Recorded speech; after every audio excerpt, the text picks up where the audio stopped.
अस्सलाम वालेकुम। आज का लेक्चर हमारा वो है difference between plant and animal cell structure.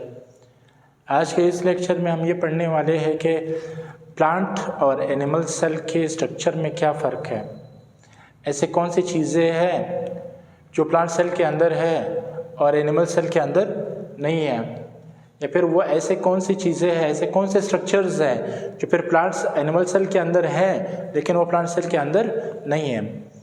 वैसे इन दोनों स्ट्रक्चर्स में सेल और प्लांट सेल जो है प्लांट बनाते हैं और एनिमल सेल एनिमल बनाते हैं।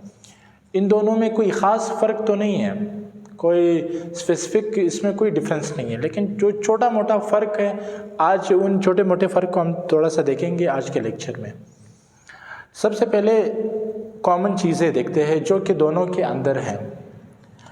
राइबोसोम्स आपको यहाँ पे एनिमल सेल में भी नज़र आएगा और प्लांट सेल में भी आपको बहुत सारे राइबोसोम्स आपको नज़र आएंगे। माइटोकॉन्ड्रिया आपको एनिमल सेल में भी नज़र आ रहा है और एनिमल सेल में भी नज़र आ रहा है। इसी तरह गोल्जी बॉडी या गोल्जी एपैरेटस आपको animal cell and plant cell में दोनों में आपको नज़र आ जाएगा। इसी तरह जो सेल मेम्ब्रेन है या जो प्लाज्मा मेम्ब्रेन है आपको कहाँ पे भी नज़र आएगा, एनिमल सेल में भी नज़र आएगा और प्लांट सेल में भी नज़र आएगा। फ़र्क सिर्फ इतना है कि प्लांट सेल में जो प्लाज्मा मेम्ब्रेन है या जो सेल मेम्ब्रेन है वो जो है सेल वॉल के अंदर पाया जाता है, सेल वॉल के नीचे पाया जाता है, लेकिन जो एनिमल सेल में जो प्लाज्मा मेम्ब्रेन है, जो सेल मेम्ब्रेन है वो आउटर लेयर है, ठीक है। वहाँ पे वो इनर लेयर है अंदर की तरफ और यहाँ पे जो प्लाज्मा मेम्ब्रेन है वो आउटर लेयर है बाहर की तरफ। बाकी इतना कोई ख़ास फ़र्क नहीं है। एंडोप्लाज्मिक रेटिकुलम आपको जो है प्लांट सेल में भी नज़र आएगा और एनिमल सेल में भी नज़र आएगा। दूसरा मेन चीज़ आपको न्यूक्लियस प्लांट सेल में भी नज़र आएगा, एनिमल सेल में भी नज़र आएगा और प्लांट सेल में भी नज़र आएगा, लेकिन फिर फ़र्क थोड़ा सा चेंज है। प्लांट सेल में जो न्यूक्लियस है वो थोड़े से आपको साइड पर मिलेगा। किसकी वजह से? एक बड़े वैक्यूल की वजह से।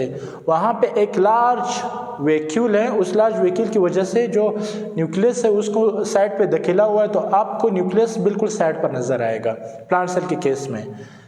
लेकिन जो एनिमल सेल के केस में जो न्यूक्लियस है वो आपको बिल्कुल दरमियान में नज़र आएगा। ये वाला आपको कहाँ पे नज़र आएगा? दरमियान में नज़र आ जाएगा। इसके बाद अगर देखें वैक्यूल्स आपको दोनों जगह पे मिलेंगे, ठीक है। ये वैक्यूल्स हैं, वैक्यूल्स आपको एनिमल सेल में भी नज़र आएंगे और प्लांट सेल में भी नज़र आएंगे। जो प्लांट सेल का जो वैक्यूल होगा ये वाला वो बड़ा होगा, लार्ज वैक्यूल होगा और आपको मोस्टली जो सेंटर वाला एरिया है उसको कवर किया हुआ है। तो लार्ज सेंट्रल वैक्यूल आपको कहाँ पे नज़र आएगा? प्लांट सेल में नज़र आएगा। वही वैक्यूल्स एनिमल सेल में भी है, लेकिन थोड़ा सा फ़र्क है।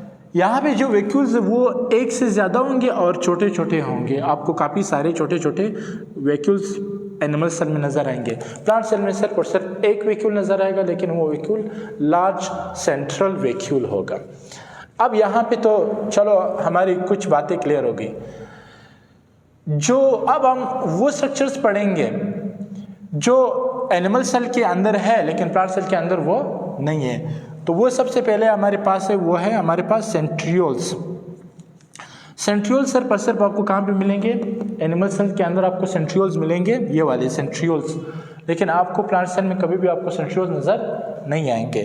इन द सेम केस जो लाइसोसोम्स होते हैं वो आपको एनिमल सेल में, हर एनिमल सेल में आपको लाइसोसोम्स नज़र आएंगे, लेकिन आपको हर प्लांट के सेल में लाइसोसोम्स आपको नज़र नहीं आएंगे। कुछ में आपको ज़रूर नज़र आएगा, लेकिन in the every cell you can't see lysosome. तो आपको हर सेल में आप लाइसोसोम नहीं देख सकते, ये आपको नज़र नहीं आएगा। अब थोड़ा सा ये देखेंगे कि ऐसे कौन सी चीज़ें जो प्लांट सेल के अंदर है बट वो एनिमल सेल के अंदर नहीं है। वो हमारे पास है क्लोरोप्लास्ट। क्लोरोप्लास्ट प्लांट सेल के अंदर है बट एनिमल सेल के अंदर नहीं है, जैसे कि प्लास्टिड वगैरह। तो प्लास्टिड्स वगैरह भी ये किसके अंदर है? यहाँ पे प्लांट सेल में आपको मिलेंगे, लेकिन आपको एनिमल सेल में आपको नहीं मिलेंगे। In the same case vacuole की तो हमने बात की। आपको जो मेन चीज़ है वो है सेल वॉल। सेल वॉल आपको प्लांट सेल में नज़र आएगा, लेकिन वही सेल वॉल आपको यहाँ पे एनिमल सेल में आपको नज़र नहीं आएगा।